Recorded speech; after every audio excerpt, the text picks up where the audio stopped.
مرمى منتخب مصر بنبارك له النهارده وبنبارك لنفسنا على الفوز الكبير والمهم جدا على منتخب غانا 2-0. شكرا كريم، فرحه كبيره جدا مستمره في اجواء هذا الملعب استاد برج العرب اللي شاهد فوز المنتخب المصري على غانا بهدفين نظيفين. معنا يعني احد اصحاب اسرار الفوز والحفاظ على الشباك نظيفه لمنتخب مصر، كابتن احمد ناجي مدرب حراس مرمى منتخب مصر. كابتن احمد بالتاكيد بنقول لك الف الف مبروك. الله يبارك فيك، الحمد لله نعمه وفضل. بنقول هدوء وتركيز، وبنقول اللي جاي القادم افضل ان شاء الله. يعني هنفرح النهارده ومن بكره هنبتدي نركز لمباراه الجابون ان شاء الله، وبعد كده نركز في اغسطس ان شاء الله في مباراه اوغندا رايح جاي، وبعد كده الكونغو، وبعد كده غانا ان شاء الله. رغم المباراه اللي سبقت مباراه منتخب مصر مع عصام الحضري ومباراته اللي دخل فيه اكثر من هدف 4 اهداف، وقيل انه يعني هيبقى الامر صعب انه هو اللي يكون حارس الاساسي ولكن حضرتك النهارده اديت له كل الثقه، والنهارده كان يعني على اكفأ ما يرام. على فكره احنا يعني طبعا كل النقاد وكل اللي بيتكلموا على راسنا من فوق، لكن طبعا احنا لنا تهيمنا ولنا يعني الموقف بنذاكره كويس. واديك شفت النهارده يعني حارس عنده اوف زي في المباراه ده مش هيأثر على تقييمنا ليه. حارس كبير، حارس دولي بقاله اكتر من 20 سنه بيلعب للنادي الاهلي وانديه اخرى ومنتخب مصر وبطولات كبيره.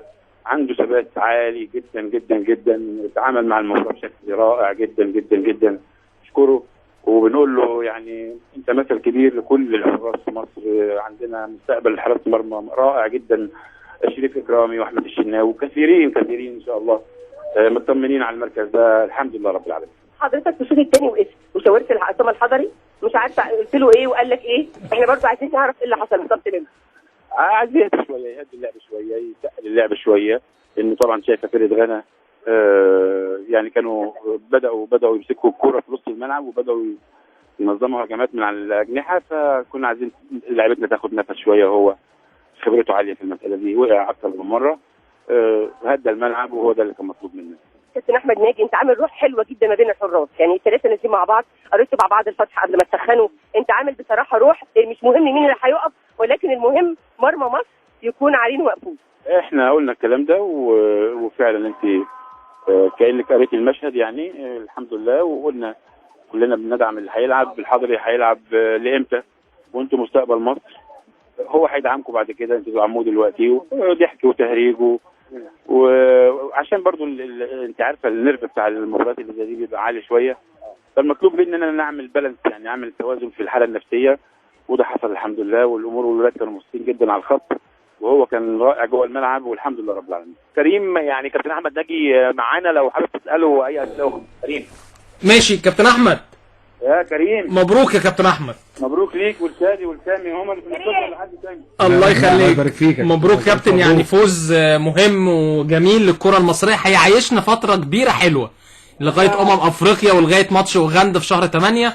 الفوز ده يا كابتن احمد هيعمل ازدهار في الكره المصريه وفي البرامج الرياضيه وفي الحاله الرياضيه في مصر الفتره القادمه، اللي احنا هنكون عايشين على امل كاس العالم، والامل بيقرب ان شاء الله. احنا اللي يهمنا يا كريم ان الولاد يعني اول تامن بنفسها وتامن بينا وتامن بان هم يقدروا يكسبوا الفرق الكبيره. كابتن احمد الصوت بعيد يا كابتن احمد. كده سمعنا كريم؟ يا كابتن.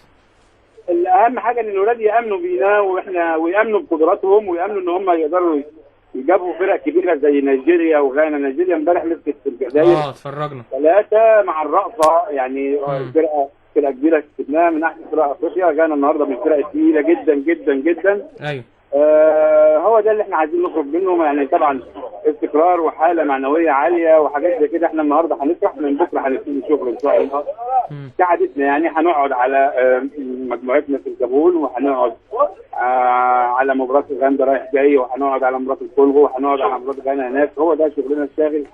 الراوي اللي هيحصل حوالينا واي حاجه هتحصل احنا مش شايفينها، بغض النظر عن طبعا كل الناس على راسنا من فوق، نقاد وجماهير وبرامج وكل حاجه، احنا على راسنا من فوق. لكن احنا عندنا طريق ثاني، وعندنا خطه عمل ماشيين بيها بشكل جيد. اتمنى ان شاء الله مساندتكم ودعمكم، وهو ده المطلوب. اكيد يا كابتن احمد. رايك النهارده في الحضري حارس مرمى مصر؟ اتصرف طبعا كل الوقت بشكل جيد، حتى الاوقات اللي احنا طلبنا منه ان هو يموت الملعب شويه او يعني يمتص حماس فرقه غانا. طبعا فرقه غانا كانت في بعض اوقات المباراه بدات يعني تتسيد في وسط الملعب شويه، كان في دور كمان في التنظيم الدفاعي، وفي برضه هو يعني خبرته كبيره جدا في بس يعني الروح الحلوه بينه وبين اللعيبه. وحتى بعد ما احنا كسبنا 2-0 قلت له لازم نلعب تحت خط الكوره زي الاستراتيجيه بتاعتنا ما هي ماشيه. ايوه نمشي واحنا الحمد لله بنستغلها كويس، بنلعب بيها كويس، وكنا ممكن نجيب جول ثالث كمان، لكن الحمد لله. الحمد لله. رايك ايه في جماهير مصر الحلوه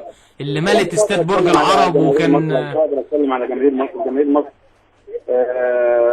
يعني جماهير وفيه جدا، من احلى جماهير في العالم. كل الناس جايه من قاعدين دول من الساعه 10 الصبح في الاستاد.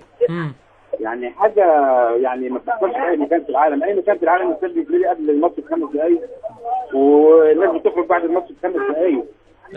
دول تحملوا سفر وتحمل جايين من الصعيد ومن الشرقيه ومن اسكندريه وكل حته في مصر جايين وقاعدين من الساعه 10 الصبح. ويعني الحمد لله بقول لهم متشكرين. طبعا انتوا اهم ناس بالنسبه لنا، اهم ناس بالنسبه. اكيد. بارك لنا للعيبه وللحضري والاكرامي والشناوي ومستر كوبر، وفرحتونا يا كابتن. لساني مبروك. الله يخليك. مبروك كابتن نادي وشادي، ومبروك عليكم وفرحوا الناس بقى. الله يخليك كابتن احمد، الله يخليك. بنشكر كابتن احمد ناجي طبعا مدرب حراس مرمى منتخب مصر. بنشكر رامي علي زميلنا من استاد الجيش في برج العرب، وزميلتنا لمياء نبيل على اللقاءات، وان شاء الله هنستكمل معاهم اللقاءات. فاصل سريع ونرجع نكمل مع كابتن سامي شيشيني وكابتن شادي محمد. فوز حلو لمصر النهارده 2-0 على غانا، تصدرنا المجموعه في تصفيات كاس العالم.